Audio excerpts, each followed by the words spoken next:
Саламатсыздар ма? Тараз техника және бизнес колледжі, қазақ тілі мен әдебиеті пәні, жаратылыстану, математика және қоғамдық гуманитарлық бағыт. Тақырыбы қазақтың тұңғыш журналист қыздары. Топ 1301 29-2 Б. Сабақтың мақсаты қазақтың тұңғыш журналист қыздары туралы мәлімет беру, өмір баяндарымен, еңбек жолдарымен таныстыру, білімгерлерді өз ойын айта білуге, ойлау қабілетін арттыруға, шығармашылық ізденіске жол ашу.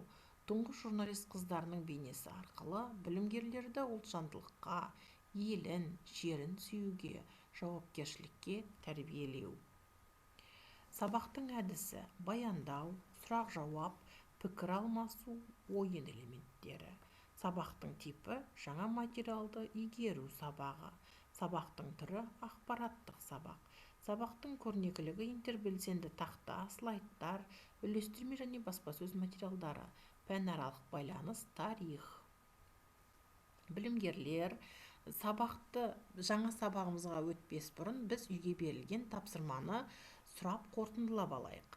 Үйге берілген тапсырма конверттегі сұрақтар арқылы үй жұмысын тексереміз. Бірінші сұрақ: Ыбырай Алтынсарин қашан, қай жерде дүниеге келді? Ыбырай Алтынсарин қыздарға арналған алғаш мектепті қай жылы ашты?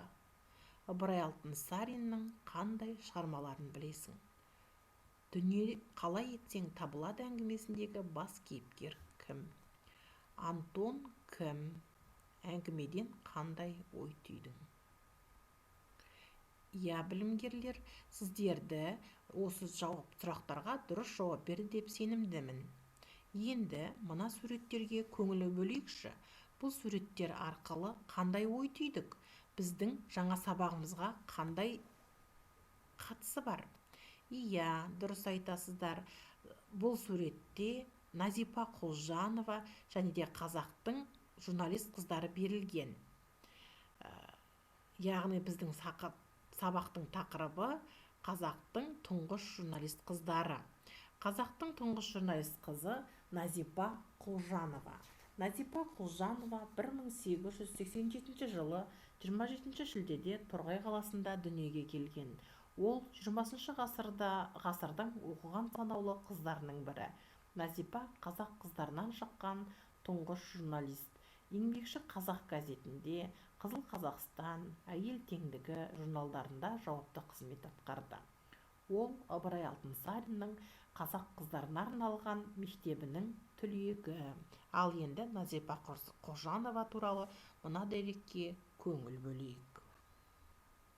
Бүгін қазақ қыздарының ішінен шыққан тұңғыш журналист, ағартушы Назипа Құлжанованың туғанына 130 жыл. Ол 1887 жылы 27 шілдеде Торғай қаласында дүниеге келген. Назипа Құлжанованың білімге деген алғашқы қадамы Қостанайдағы орыс қазақ гимназиясынан басталды. Гимназияны үздік тамамдаған қыз бірден оқытушылар семинариясында ұстаздық ете бастады.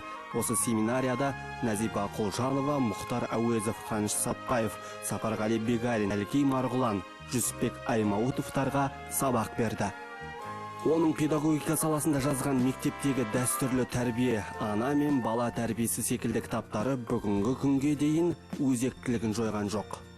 Назипа ұлы Абай шығармашылығымен жақсы таныс еді. 1914 жылдың 26 қаңтарынан бастап Семейде Абайдың қайтыс болғанына 10 жыл толуына байланысты әдеби кеш, бас қосулар ұйымдастырды.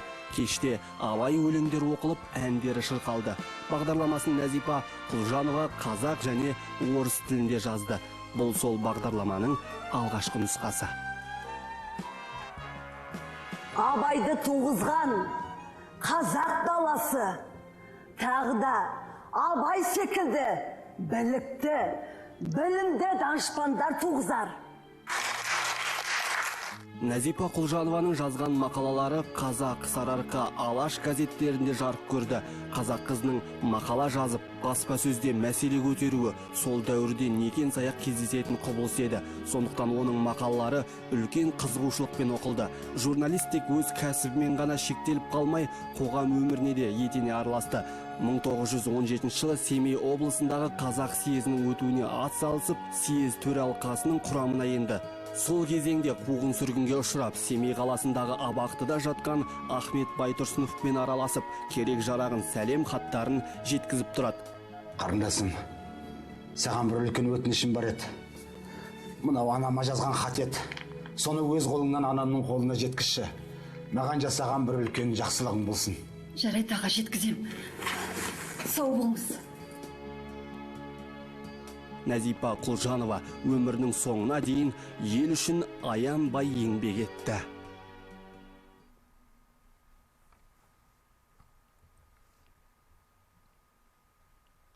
Ал енді білімгерлер осы жаңа сабағымызға байланысты мына жаңа сөздермен сөздікпен жұмыс істейміз. Сөздікті дәптерлеріңізге жазып алыңыздар.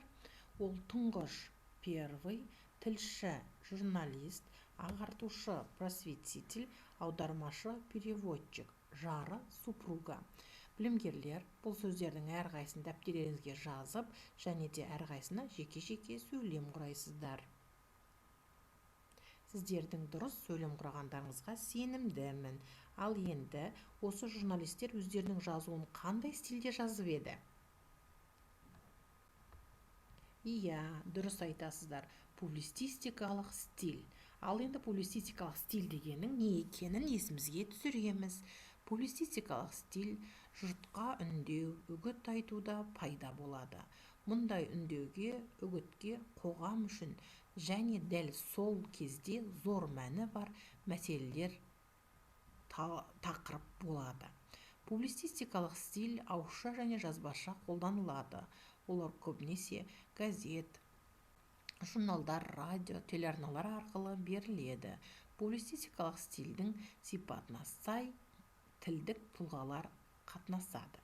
Мақал-мәтелдер, тұрақты тіркестер, тақырыпқа сай терминдер, неологизмдер, толымсыз сөйлемдер, тыңдаушының көңілін бұруын қаратпа сөздер, лепті сөздер қолданылады. Ал енді білімгерлер, мына мәтінді оқимыз, бір-бірімізбен бұл мәтінді тізбектеп оқу әдісі бойынша бірімізден кейін біріміз жалғастырып оқимыз. 1914 жылы Қазақ газеті Орынбордан шығып тұрған кезде редакцияда қазақтың үш қызы Ғанижамал Дулатова, Аққағаз Досжанова, Гүлайым Балғанбаева жұмыс істеген. Олар туралы Тұрсын Жұбатай, Аққағаз Досжанова қазақтың ішінен шыққан атақты қыздардың бірі. Ол тұңғыш рет қазақ қыздар арасында толық дәрігерлік курсты бітіріп, дәрігер ғылым зерттеушісі деген атақ алған. Негізінен медицина тақырыбында мақалалар жазды. Одан бөлек әйел теңдігі, Абай, жас азамат басылымдарында Бұрат ана халықтың басындағы теңсіздік пен әділетсіздікке қатысты өткір мақалалар жариялады. 1921 жылдың 11 қыркүйегінде Степная правда газетінде шыққан Аққағаздың Түркістанда деген мақаласында ел ішінде белең алған жұқпалы аурудың қаупі туралы жазылған. Назипа Құлжанова қазақтан шыққан тұңғыш қазақ журналисті болса, Аққағаз Досжанова тұңғыш дәрігер қызы болды. Сондықтан оның мақалалары осы салаға тікелей байланысты еді. Гүлайым Өтегенқызы да көркем публицистикалық мақалалармен көрінді. Ол да өлең жазды. Гүлайымның қазақ қыздарына деген өлеңі айқапқа жарияланғаннан кейін сол кездің қыз-келіншектері бостандықтарын бағалауға, білім алуға ұмтыла бастады. Гүлайым Балғанбаева болса Германияда оқыған. Ол кезде оқыған қазақ қыздарының Алаштың жұмыстарынан тысқары қалуы мүмкін емес еді. Аққағаз да, Гүлайым да, Ғанижамал да Алаштың бүкіл жазуларын қағазға түсіріп отырған деп жазды. Ал қазақ газетіндегі үш қыздың біреуі Міржақып Дулатовтың жары Ғани Жамал еді. Айқап журналының ерекшелігі қазақтың тұңғыш журналист қыздарының буынын қалыптастырды. Ал енді білімгерлер мына сызбаға қарай отырып, біздің бүгінгі өткен жаңа тақырыбымызды қорытындылаймыз. Яғни, осы сызбаға қарай отырып, өз ойларыңызды тұжырымдайсыздар.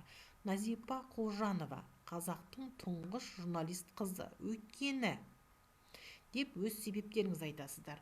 Назипа Құлжанова мемлекет қайраткері, себебі Назипа Құлжанова педагог, оны былай дәлелдеймін.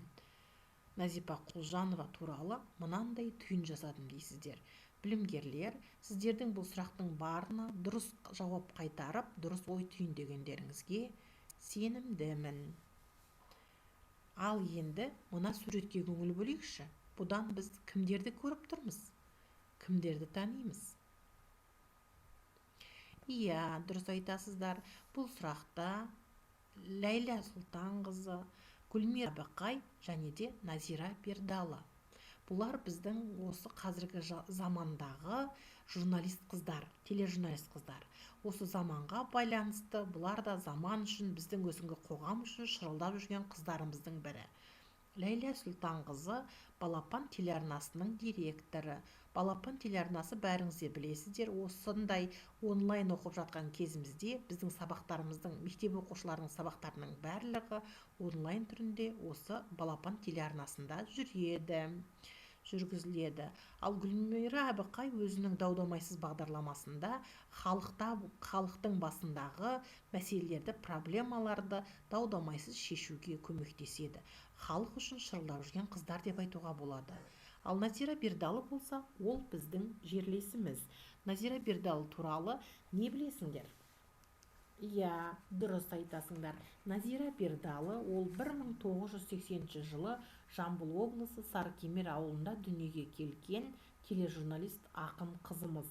Қазуды бітірген, қазіргі Қазақстан ұлттық телеарнасында редактор болып қызмет еткен. Тұңғыш жыры Жаңбырлы түн 2001 жылы жарық көрген. Еңбек жолы Қазақстан ұлттық телеарнасында редактор болып бастаған. Қазіргі Таңшолпан шығармашылық бірлестігінің жетекшісі болып қызмет етеді. Өлеңдері республикалық мерзімділік басылымдар бетінде бірнеше ұжымдық жинақтарда жарық көрген. Тұңғыш кітабы Жаңбырлы түн. Біздің жерлес журналист ақын қызымыз. Ал енді білімгерлер, үй тапсырмасын жазып аламыз. Үй тапсырмасы менің сүйікті тілшім тақырыбына эссе жазу.